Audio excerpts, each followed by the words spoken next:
Welcome back, everyone. This is the X Zone. I am Rob McConnell, and we're talking to a very interesting gentleman. And like I told him during the commercial break, that his book, the way that he talks, the way that he thinks, and the way that he must have taught, have the three basic necessities, in my opinion, to what the world needs now when it comes to a book, film, whatever: entertainment, information, and educational.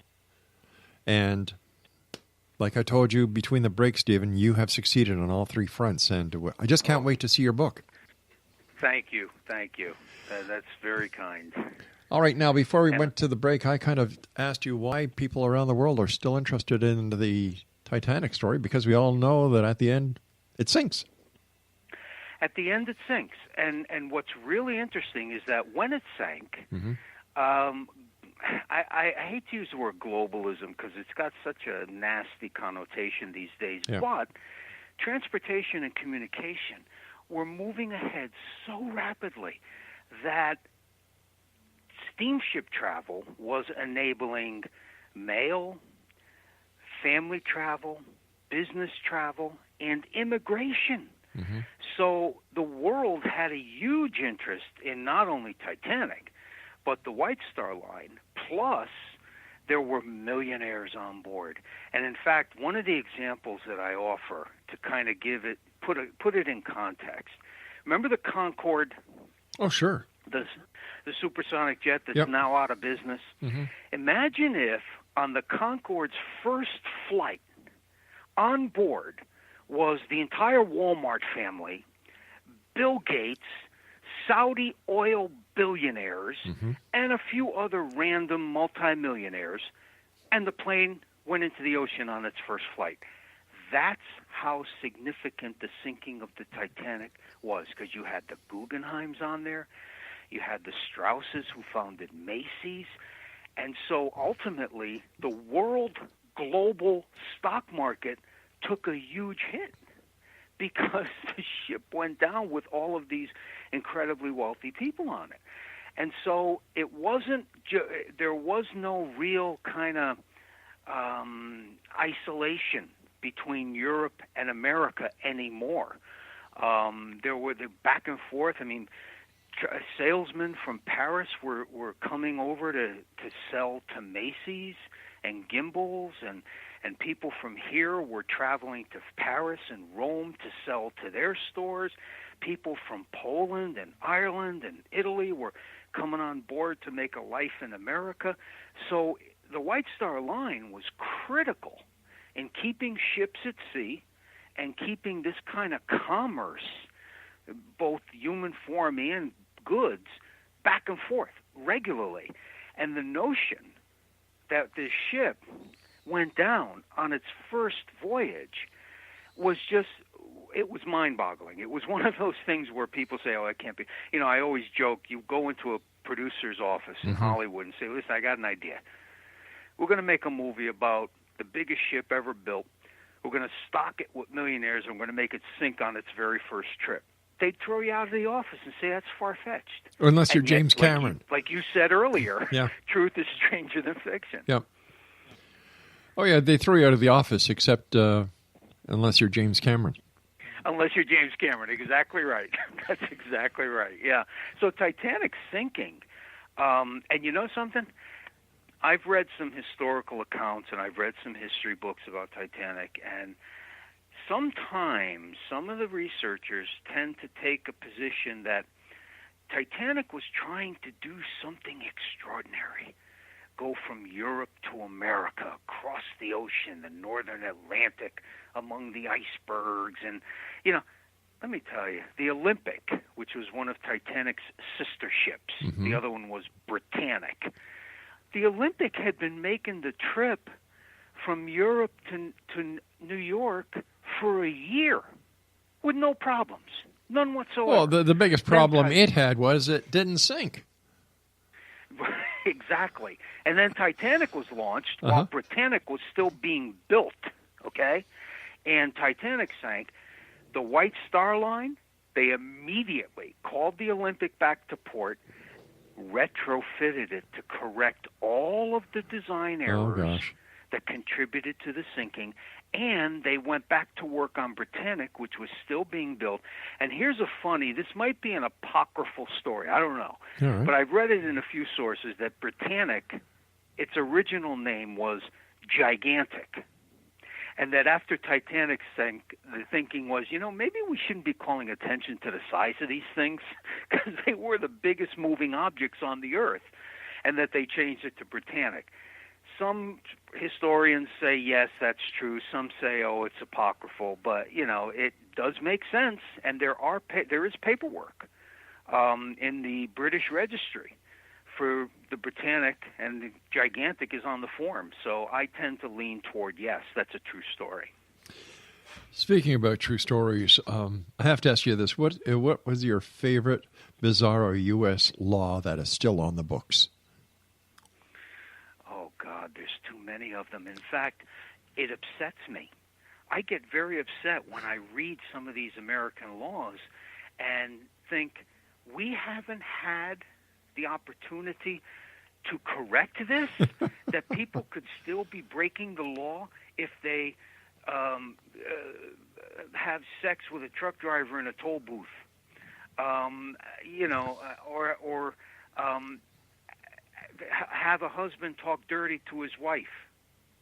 That's a law. That's a sex law in Willowdale, Oregon. A husband talking dirty in his wife's ears during sex is illegal.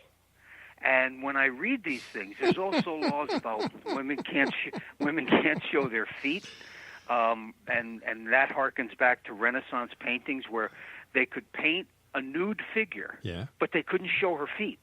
And so, I'm really glad you asked that, because I have a connection to Titanic.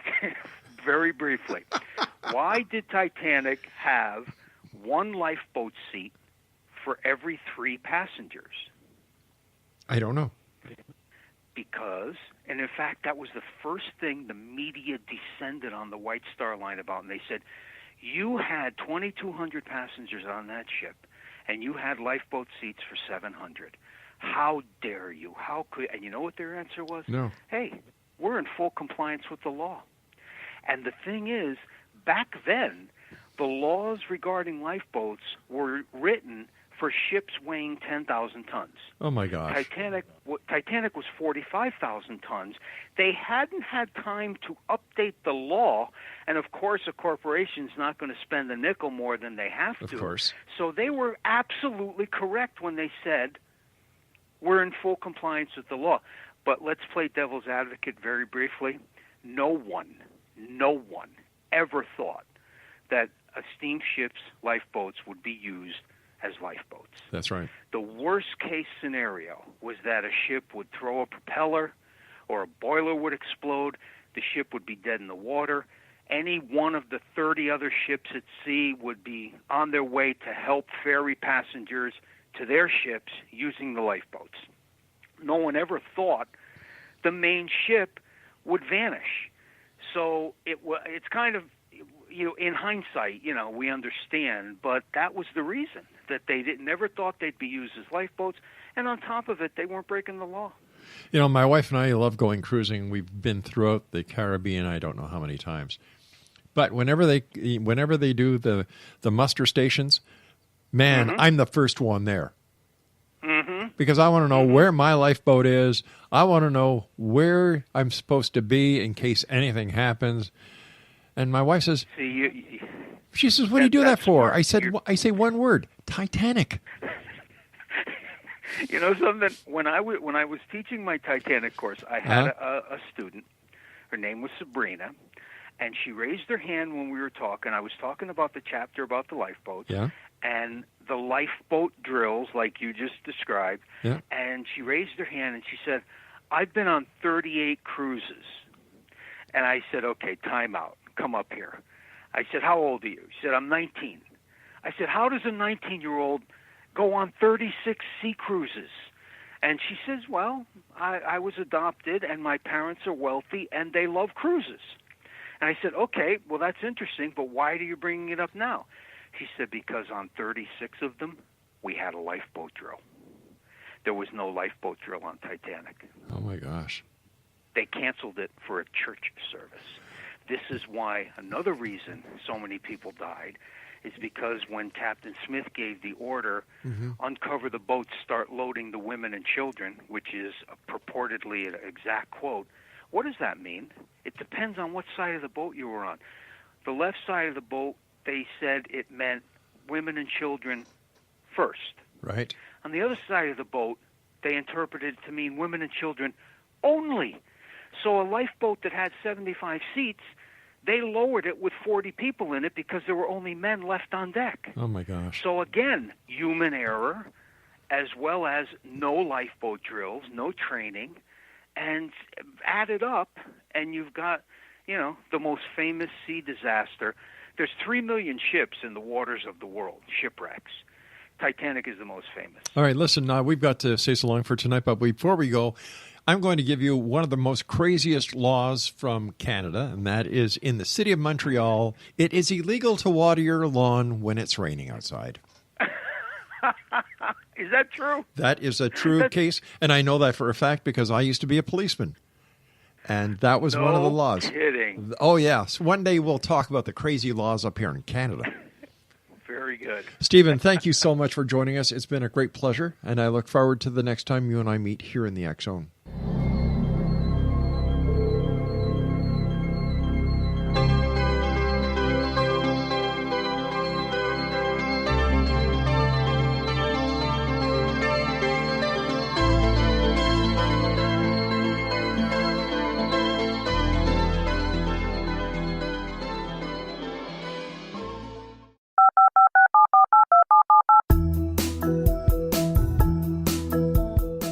Did you know that when you're on the road with limited data or Wi-Fi, you can still listen to the X Zone Radio Show with Rob McConnell, The Science of Magic with Gwilda Wiyaka, X-1, Dimension X, Space Patrol, and every minute of the X Zone broadcast network by calling 213-401-0080, courtesy of Audio Now.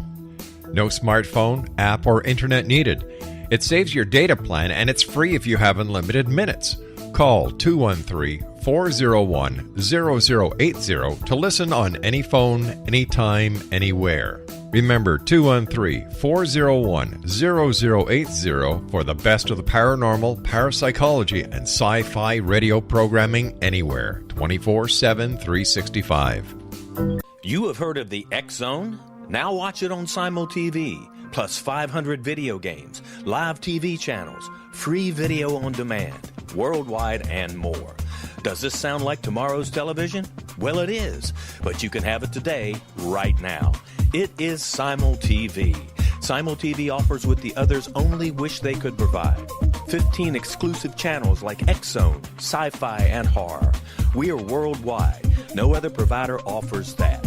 500 built-in video games. No need to have an extra expensive system. We have them included. Free video on demand. Live streaming events from around the world. Interactive online network, and much more. Tomorrow's TV today. Simul TV. Sound too good to be true? Well, it's not. You can have Simul TV today. Sign up at simultv.com. Do it today.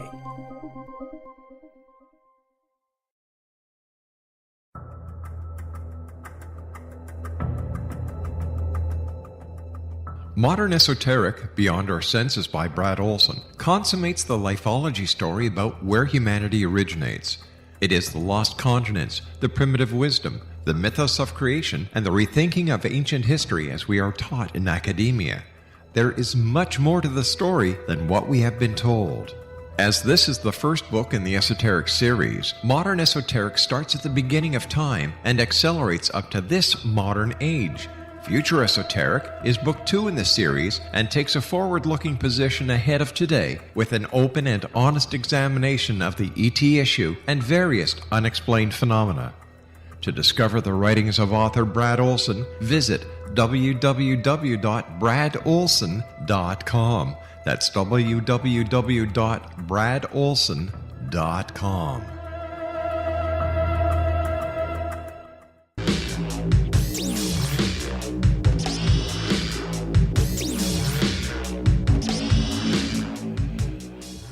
Welcome back, everyone. Whether you're a skeptic or a believer, join me, yours truly, Rob McConnell, Monday through Friday from 10 p.m. Eastern until 2 a.m. Eastern, right here on the X-Zone Broadcast Network, iHeartRadio, Talkstar Radio Network, and the Mutual Broadcast, and now on Trump Broadcast Network. Also, the X-Chronicles newspaper is still available for you for the month of February, March at www.xchroniclesnewspaper.com, and you can watch the X-Zone TV show on the X-Zone channel on Simul TV, and their website is simultv.com. All right, I understand that you are an authority on Stephen King. Oh, yes. I've been writing about and studying King since 1987. 1984, I sold my first book, which is called Mayberry, My Hometown. And it's about the Andy Griffith Show. And it was actually an encyclopedia of Mayberry and Opie and Andy and Barney. And I broke it down into people, places, and things. Right. And my publisher, they said, well, what do you want to do next? And I said, well, I actually would like to apply the tactic of organizing the people, places, and things of a popular culture universe to the work of Stephen King. Little did I realize what I was getting. It took 5 years full-time with an assistant to take notes on everything King had written. Oh, my gosh. Through 1990. The book stops at 4 past midnight.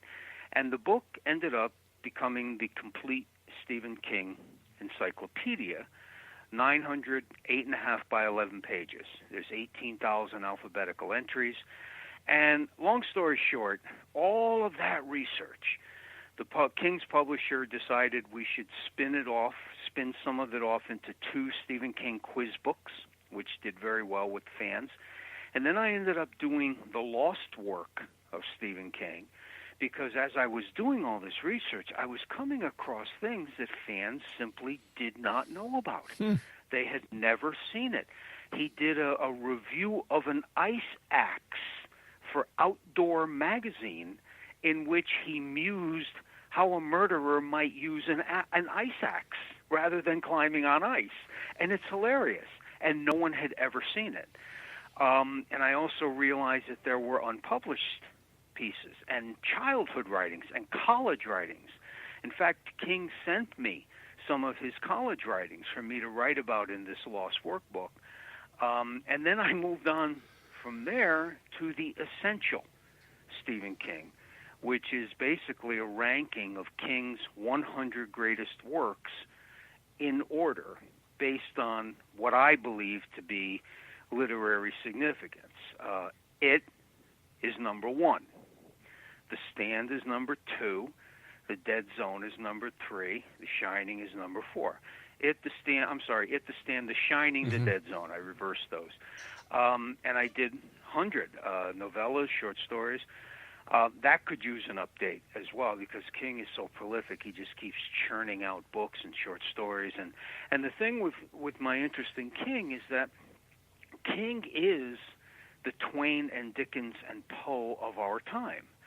He is taught at both the high school and college level. I did a course at the University of New Haven called The New Gothic Horror of Stephen King. We read The Shining, and we went over his entire career. Fans aren't aware of his nonfiction work. He has hundreds of essays in his bibliography on everything from guns to leaf peepers who come to Maine to watch the foliage in the fall. And so I've been studying him for forever, 34 years now. And I just finished a new book on King called Stephen King, American Master, which is current up to the minute on his work. And I just think that King is... he's a rarity, and I think, like Paul McCartney, that we kind of tend to sometimes take geniuses for granted when they're alive. And yet he's turning out work that in 50, 100 years is going to be considered classic examples of the literature of our time. And so I I read him. I love his work. I love his writing. And I think he's an important writer. You know, King is one of the few writers in history who has what I call the trinity of appeal. He has popular appeal, collector appeal, and academic appeal. And there are very few writers in history who have had that. John Steinbeck was one of them. Hemingway was almost one of them. But King, he's taught, he's collected, and he's, of course, a massive bestseller. Yeah. And that's pretty unique. You know, you don't hear that about, you know, Stuart Woods or James Patterson or Dean Koontz or Right. John Grisham. They're fiction writers. King is a Renaissance man in terms of the type of writing he does. And so I've been preaching his literary significance since day one. And so, yeah, that's why I'm really into his stuff. Fascinating, truly fascinating. He is a great person. Titanic. What is your interest in the Titanic?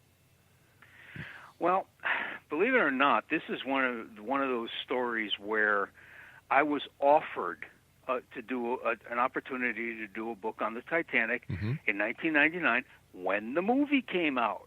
The publisher I was writing for at the time said, you know, do you think you could do a book on Titanic and we could, you know, tie it to the movie? Not to the movie specifically, Right. but the appeal of Titanic and people, you know, joining the societies, the Titanic societies and all that, you know, it spilled over into an interest in books. Makes sense. So I said yes, and yet it turned into a book called The Complete Titanic, which I personally think is one of the best history books on Titanic ever written, only because I reproduced in that book period documents from 1910, 11, 12, articles about Titanic, reviews of the ship, wow. things that are never included in books that look at the ship. And so that book did great. And then years later, 2012 comes, right? And what's that? That's the 100th anniversary of the sinking, because it's signed April 15th, 1912. And so I was writing the Dummies books then. You know the Dummies books, sure, right? Yeah, I've written 4 of them. And my editor at Wiley, the publisher, said, you know, what about a Titanic for Dummies? I says, well, yeah, I was teaching full-time at the time, and he said, I mean, you need to do it. Dummies books have to be written in 24 weeks, chapter a week. Wow. And he said, you have to do it in 12. And so I did, and the university actually approved a course called The Literature and Legacy of Titanic, and my Dummies book ended up being the course text, because I did manage to finish it in time to be out for spring 2012. And that book, the reason I took it on and agreed to like a 12-week deadline is because I figured, I've got the Complete Titanic. I can just pull from that material and do some rewriting and some new research, and it should be easy. Well, that was really wrong, because Dummies books are done in a particular template, and there were chapters in my first book that just didn't fit. And so essentially I started from scratch. But it came out great. It really did. And so I've got now 2 significant books under my belt about Titanic, and I give talks on Titanic. And it was one of those things where if the original publisher had not said to me, you know, would you like to do a book that we can kind of, you know, cross-merchandise as the movie becomes more and more popular? And I said yes, because like I said, I was writing full-time. And so it was one of those things, and frankly, I became utterly fascinated by the whole story. You know, it was the reason Titanic sank is a blatant combination of human error and design error. And my thesis is that if one thing of any of the errors or the design errors or the human errors had been changed, the ship probably would not have sunk. And that, to me, it just speaks to, you know, the hubris of mankind, that, you know, we're just, you know, we can do no wrong. Yeah. And that sinking was the line of demarcation between the Gilded Age modernity, because once that sank, the world realized mankind, even though we're advancing like crazy with technology and shipping and communication, we're not God. We're not perfect. Look at what happened. And that was a major league global wake-up call. So combine all of that with the mistakes and the design things that were done for money that ended up sinking the ship. It just became an irresistible subject to me, and still is. I can understand your interest, but why the rest of the world? And you and I will have to answer that one on the other side of this commercial break as we wrap up this hour here in the X Zone with yours truly, Rob McConnell, and my special guest of this hour, Stephen Spignesi. His website is stephenspignesi.com, and the name of his book that is coming out on April the 10th, Dr. Bizarro's Eclectic Collection of Strange and Obscure Facts. I'll be back on the other side of this commercial break as we wrap up here in the X Zone from our broadcast center in Hamilton, Ontario, Canada. I'm Rob McConnell. Don't go away.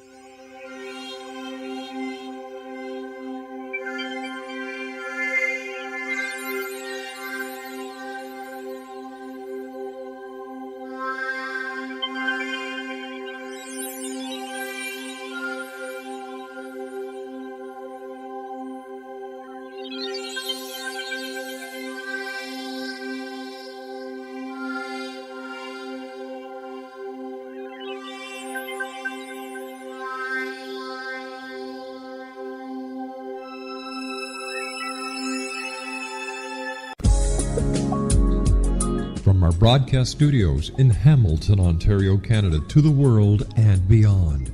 You're watching the X Zone Broadcast Network, www.xzbn.net.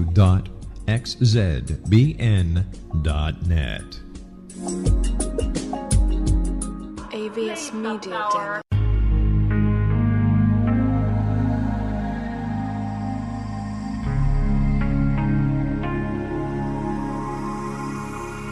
The scientist and the mystic have been on an age-old, relentless search with one thing in common. They seek truth. Their paths converge in the 40,000-year-old practice of shamanism, an ancient science delving to the quantum level of life, facilitating healing, manifestation, and evolution.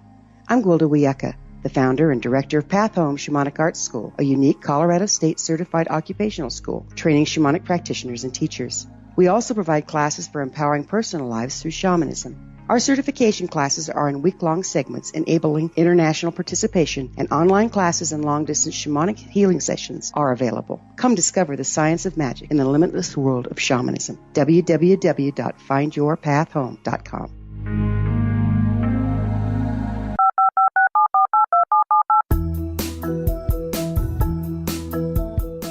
Did you know that when you're on the road with limited data or Wi-Fi, you can still listen to the X Zone Radio Show with Rob McConnell, The Science of Magic with Gwilda Wiyaka, X-1, Dimension X, Space Patrol, and every minute of the X Zone Broadcast Network by calling 213-401-0080, courtesy of Audio Now. No smartphone, app, or internet needed. It saves your data plan, and it's free if you have unlimited minutes. Call 213-401-0080 to listen on any phone, anytime, anywhere. Remember 213-401-0080 for the best of the paranormal, parapsychology, and sci-fi radio programming anywhere, 24/7, 365.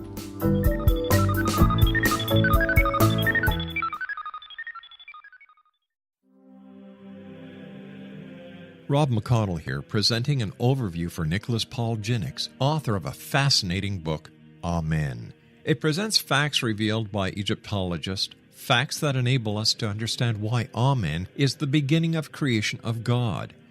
It provides recommendations for religious leaders of the major religions to unify their beliefs and teach the Word of God. Love one another. Amen informs people how mankind conceived God. It was the Egyptians that developed the concepts of a soul, a hereafter, and Son of God. And finally, after the worship of many gods, they conceived the belief in one universal God, the maker of all there is. For more information, visit www.futureofgodamen.com. That's www.futureofgodamen.com.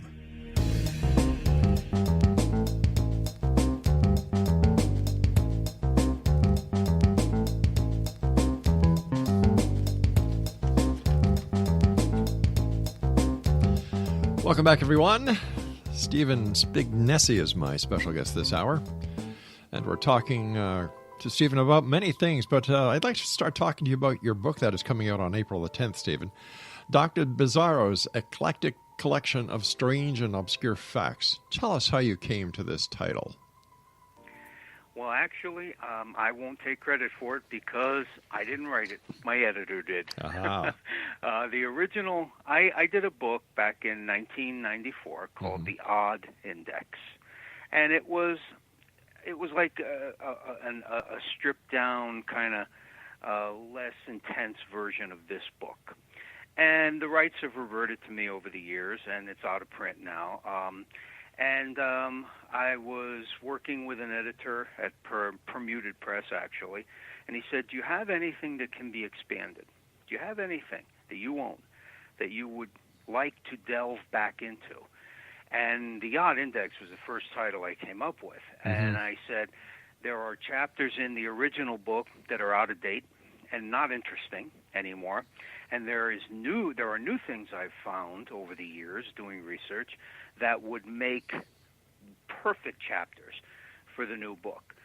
So they talked about it, and they decided to go for it. And he came up with, my editor, Mike, who's also a writer, he's one of my co-authors on, I did a book called The 100 Best Beatles Songs, and he and I co-wrote that. But he's also my editor, my boss. And he came up with that title. And he was the one who came up with the notion that Dr. Bizarro was this steampunk era, late 18th, early 19th century eclectic spelunker of cultural information. And we took the conceit that I was simply a handmaiden, you know what I mean, a helper who was putting together Dr. Bizarro's files and expanding and adding new in the vein of Dr. Bizarro. So Dr. Bizarro is kind of like, a persona of myself and Mike. And what we decided to do was present the book as being by Dr. Bizarro. I even wrote a biography of Dr. Bizarro and how we discovered some of these newer writings by the good doctor, and put this book together, which I think it's bigger, and it's got stuff in it that I couldn't have added, 24 years ago, because it just didn't happen or hadn't existed. And so we're very, very proud of this. We're very happy, and we think it'll just fit right in with the climate today of unusual information being readily accessible. With that, these are facts, and in fact, we made sure that everything in this is verified.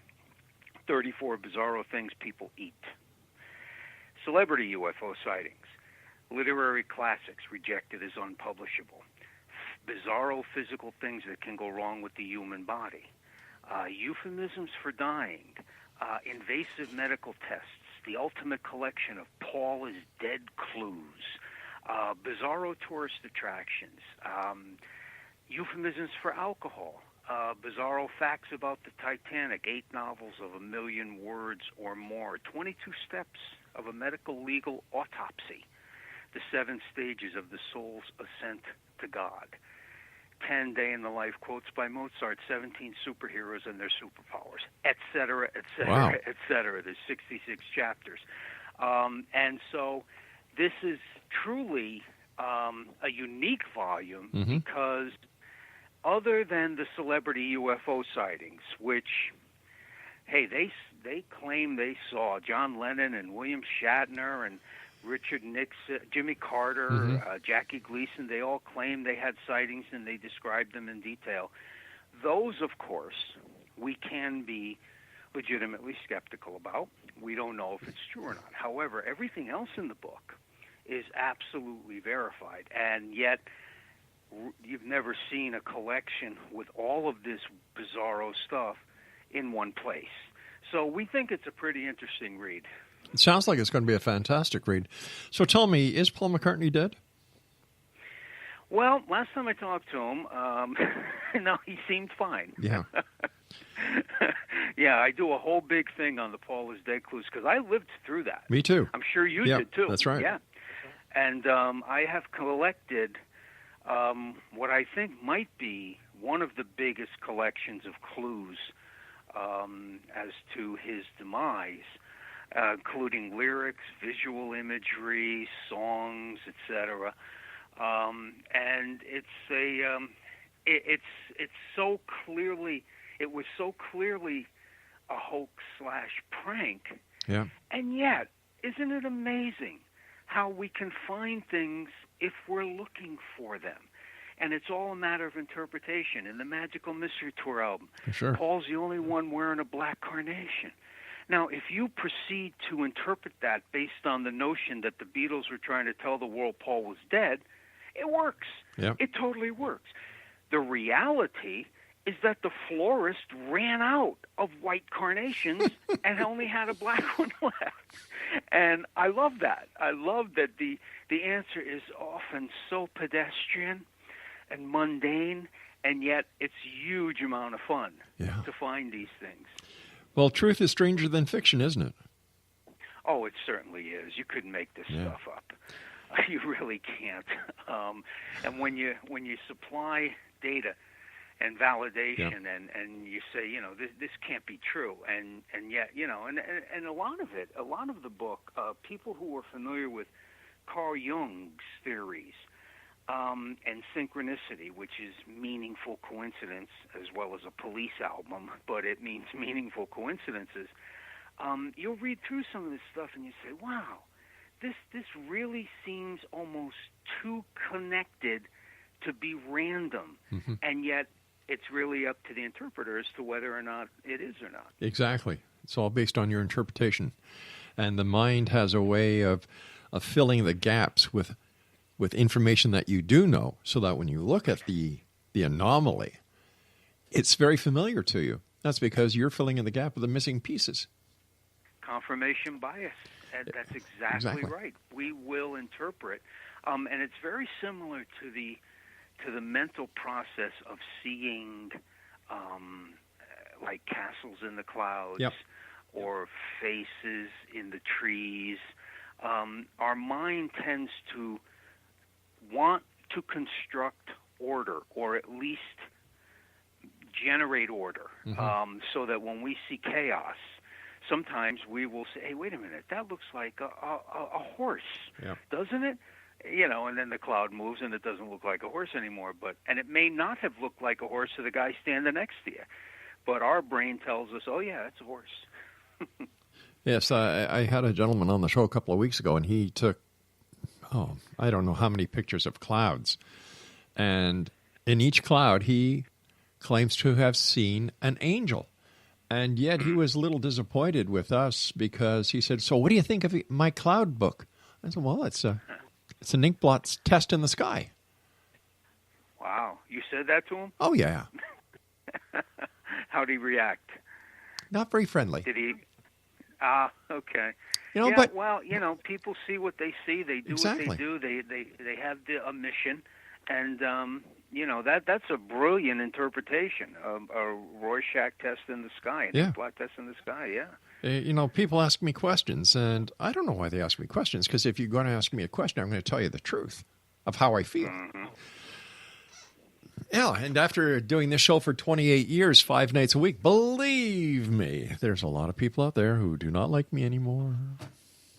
But what can I say? Well, sometimes the truth hurts, and sometimes the truth is hard to accept, and that's why, like I said earlier, I tend towards agnosticism. And my introduction to the Weird 100, which is, I mentioned that earlier, it's 100 chapters from alien abductions to zombies. Right. And I discuss what this purported phenomenon is.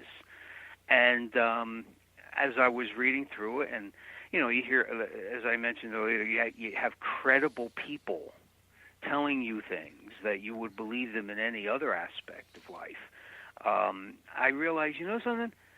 I, as well as everyone else, doesn't know everything. Nope, you're right. And therefore, shouldn't we err on the side that, we may be wrong, we may not have enough information to come to a conclusion about what we're seeing or what we're hearing.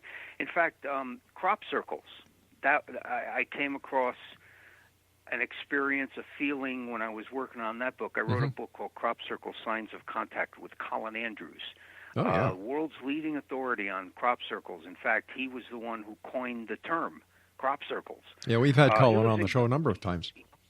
Yeah, he lives. Oh, you really? Yeah, he's great. Yeah, he is. And he and I co-wrote Crop Circle Signs of Contact, and he's the one who kind of put it in perspective for me. He's the one who taught me that over decades of research that he has done on crop formations, he has concluded 80% are man-made. Yeah.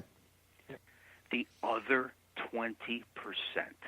That's where the magic lies. That's where the mystery lies. How can 20% not be explainable by science? Well, it can be explained. It can be explained because those 20% are in England, and the pub's not very far from the crop circle. Listen, Stephen, Right. we've got to take a commercial break. Please stand by. Great having you with us.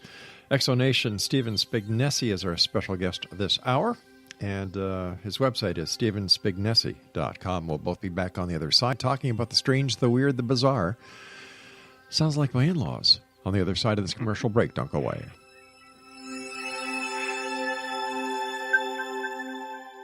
You have heard of the X Zone? Now watch it on Simul TV, plus 500 video games, live TV channels, free video on demand, worldwide, and more. Does this sound like tomorrow's television? Well, it is, but you can have it today, right now. It is Simul TV. Simul TV offers what the others only wish they could provide. 15 exclusive channels like X-Zone, Sci-Fi, and Horror. We are worldwide. No other provider offers that. 500 built-in video games. No need to have an extra expensive system. We have them included. Free video on demand. Live streaming events from around the world, interactive online network, and much more. Tomorrow's TV today. Simul TV. Sound too good to be true? Well, it's not. You can have Simul TV today. Sign up at simultv.com. Do it today. The new nonfiction book, Razor of Madness, is similar to cult movies like Clockwork Orange, Dragon's Tattoo, or The Other Side of Hell. Wayne Morin Jr. and Thomas Lee Howe will expose widespread and systematic deficiencies in this thought-provoking tell-all novel. Mind control rages among scholars in law schools. Human rights are ignored while thought reform and mental manipulation are accepted practices used as behavior modification. Dr. Louis Jolyon West comes to mind. Media and public scrutiny shows that United States mental hospitals are in fact destructive murder industries. Razor of Madness expose novel details this epidemic through an in-depth professional and personal investigation. For decades, there has been a revolving door policy that still releases killers and pedophiles back into society. The maestro of mind control continues to haunt America to this very day. Razor of Madness is available in paperback or as a downloadable ebook at Amazon.com. I'm William S. Peckham. If you enjoy a good mystery with a touch of the paranormal, then you'll love my novel, From Out of the Woodwork. It's the story of a young Toronto contractor, Sean Kennedy, who buys derelict homes, guts them, and turns them into multifamily dwellings. Slums just waiting to happen. When Sean buys 29 Livery Lane, the house fights back. Former owners unexpectedly come out of the woodwork as he starts the destruction. The apparitions come to him when he touches old books, reads hidden letters, rummages through old boxes, finds a locket, or reads a discovered manuscript of a murder mystery. From Out of the Woodwork will take you from 1899 to the horror of the World Trade Center, September 11, 2001. Check out From Out of the Woodwork on my website, www.williamspeckham.com. The X Zone Radio Show with Rob McConnell is largely an opinion talk show.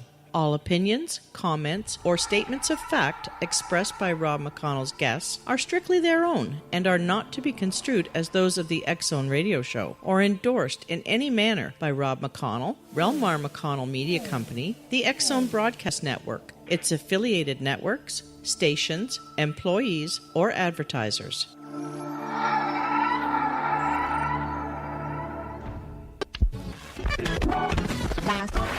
All Hit Radio.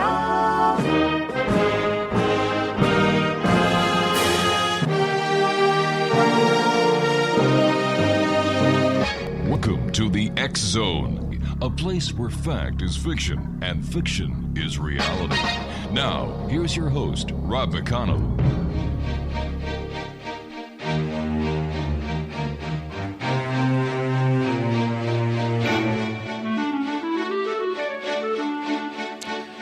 And welcome back, everyone. This is the X Zone. If you're just joining us now from any of our affiliates, welcome to the show. I'm Rob McConnell, and for the next 4 hours, I am your host and your guide as together we go across this great big universe, the time-space continuum, to this place that I call the X Zone. It's a place where people dare to believe and dare to be heard. It's a place where fact is fiction and fiction is reality. And as you know, the X Zone comes to you Monday through Friday from 10 p.m. Eastern until 2 a.m. Eastern, right here on the X Zone Broadcast Network, Talkstar Radio Network, Mutual Broadcast Network, iHeartRadio, and Trump Broadcast Network. Now, my guest this hour, X Zone Nation, is Stephen Spignesi. And Stephen is considered a world authority on Stephen King, the Beatles, Robin Williams, the Titanic, and other historical and pop culture subjects. His first novel, Dialogues, was hailed as reinvention of the psychological thriller. Joining me now is Stephen Spignesi. And Stephen, welcome to the X Zone. Thanks for having me, Rob. My gosh, I got your information, and you are a man of many, many different sides. And my gosh, you go from Beatles to the UFOs. Yeah, actually, and the reason for that is that I wrote full-time for 25 years. And then publishing kind of tightened up around 06, 07, like housing. And I went back to teaching at the University of New Haven for 10 years and wrote part-time. But when I was writing full-time, what a lot of unpublished writers aren't aware of is that publishers have a list of books looking for writers. And they have ideas meetings. And very often they will say, we should do a book about blank. Who can we get to write it? Right. And it's funny, I did a talk last week on one of my more recent books. And a guy came up to me and he said, "You have an eclectic bibliography." And I said, well, believe it or not, half of them were offered to me. And because I was doing it for a living, you say yes to everything. Sure.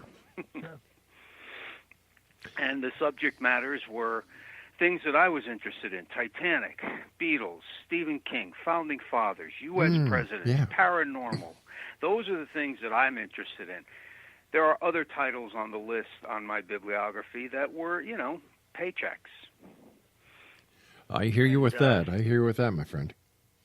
Yeah, absolutely. So I ended up having a very eclectic bibliography that is now around 74, 75 books. Wow, congratulations. Thank you. Congratulations. Thank you. Tell me, what's your take on UFOs? Well, I did a book called the UFO Book of Lists, which came out in 2001. And as research for that book, I was researching sightings and Project Blue Book, which I can talk about a little bit. But I had a sighting back in 1987, 88, and that kind of triggered. And you know something? I saw something that is the classic, it's the quintessential definition of UFO. It was unidentified. I was driving and a silver oval-shaped something appeared in my field of vision up in the cloudless sky. It was 10 in the morning, and this thing moved across my field of vision from south to north, and I said, oh, it's a jet. I live in New Haven, Connecticut, which is near Tweed, New Haven Airport. Yeah. I said, it's a jet. But then this thing stopped, backed up, and zipped away and winked out, which is, as you know, a classic description of some of these supersonic sightings that many people have. So I took notes, I reported it to one of the UFO sighting organizations, and then a few years later I got the offer to do a book on UFOs, and so I ended up doing a comprehensive book, which is also coming out this year in a expanded, revised edition, almost twice the size, called the Big Book of UFO Facts and Figures, and that kind of got me interested, and particularly Project Blue Book I mentioned earlier. Yeah, you did. You're familiar with that, right? Oh, very much so. 1947 to 1970, the government, U.S. government, investigated UFO sightings. And it was because of Kenneth Arnold's 1947 sighting. And they actually looked into 12,618 UFO reports, and they were able to completely negate 12,000 of them. There were 618 reports the government could not explain. And of those 618, I pulled out the 218 that were made by people that you or I or anyone would consider credible. Army officers, Air Force officers, radar operators, doctors, judges, colonels. I mean, people who you would believe in any other aspect of the human condition. Why wouldn't we believe them when they described this incredible thing they saw that even the U.S. government couldn't explain? So that kind of that set me on the path. All right, now you've had your own sighting. Yes. And yet, based on the book that you've done, are sightings going up or going down? Up. Really? In fact, I have a map. I do a talk on UFOs. I do a bunch of, now that I'm retired from teaching, I do a bunch of illustrated lectures around the libraries of Connecticut, and one of them's on UFOs. And I have a map that shows the United States colored in red, shades of red, by sighting. And it's just incredible, the number of sightings and how deep red some area, non-political, this is a nonpartisan color selection, a nonpartisan red state, which means that they have many and frequent UFO sightings that are reported. So, and especially now, you know, with technology improving, and everybody has a phone, and there are some pictures out there. But the problem with that is that there is technology. It's a double-edged sword, sure because now Photoshop can allow us to do all kinds of stuff. And that's why at my talk, I only show photos from like the 1940s, 1950s, Polaroid snaps, you know, black and white stuff taken with a Brownie camera, where there was no digital technology. And some of them are just completely inexplicable. So, you know, I've done a bunch of books on the paranormal and the weird. I did a book called The Weird 100. I did a book on crop circles. And I came to the conclusion, I don't know everything. And so I tend to be truly agnostic about everything from UFO sightings to religious manifestations to stigmata. Things that many skeptics immediately write off as just, you know, a misunderstanding of a certain thing. But I've just read so much and come across so much in my research that there is a lot out there that defies a scientific explanation. I agree with you 100% on that. Where, according to your map, is the most heavily trafficked UFO area in the United States? New England and the U.S. South. Any idea why? None. Ask the aliens. You know, I mean, I don't speak Spanish, so I can't ask the aliens. Yeah, right. We don't know. We don't know. But when you look at the map, up middle of America, up north, the Dakotas, not so much. Not so much. The color scheme for those states is very pale. Right. But then when you get down into, Texas, over through the Virginias and then up into the Maine, New England area, deep red. Really? Deep red. Now, and however, there is one thing to keep in mind is that this map illustrates sightings reported. Now, a lot of people may have seen something, but not taken the time to report it. There's several organizations in every state that just take people's reports. You can do them online. MUFON does them.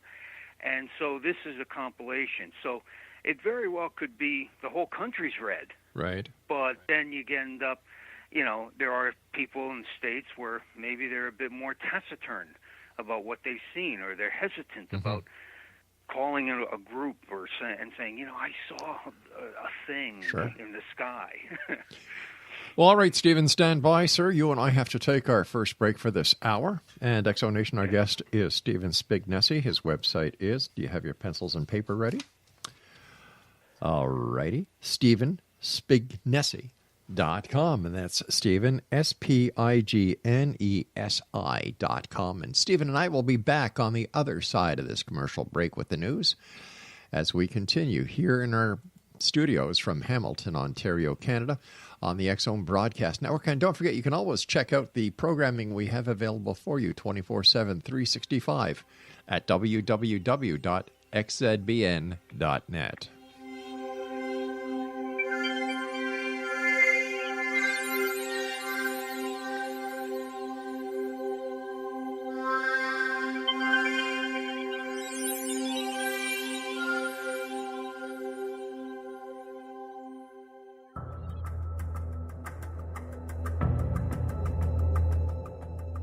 Modern Esoteric, Beyond Our Senses by Brad Olson, consummates the lifeology story about where humanity originates. It is the lost continents, the primitive wisdom, the mythos of creation, and the rethinking of ancient history as we are taught in academia. There is much more to the story than what we have been told.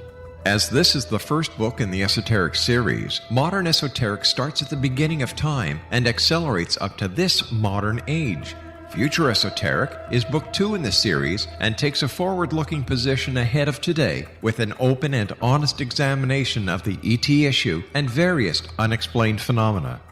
To discover the writings of author Brad Olson, visit www.bradolson.com. That's www.bradolson.com.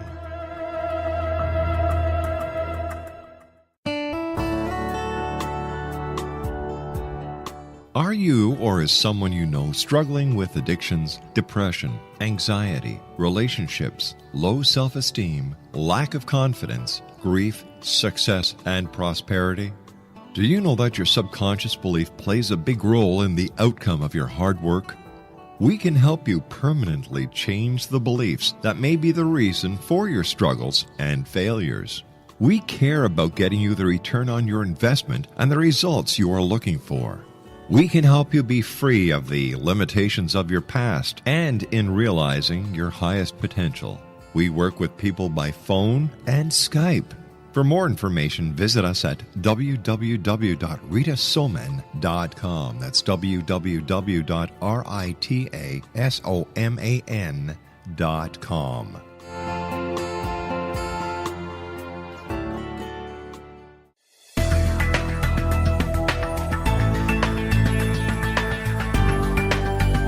Do you think you have energy problems in your home?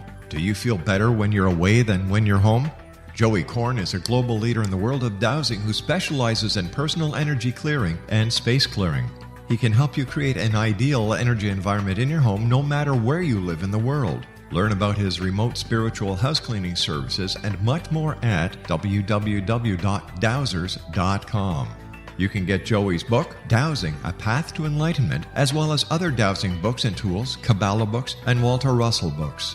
Joey's work is really amazing. Go to dowsers.com right now. That's DOWSERS.com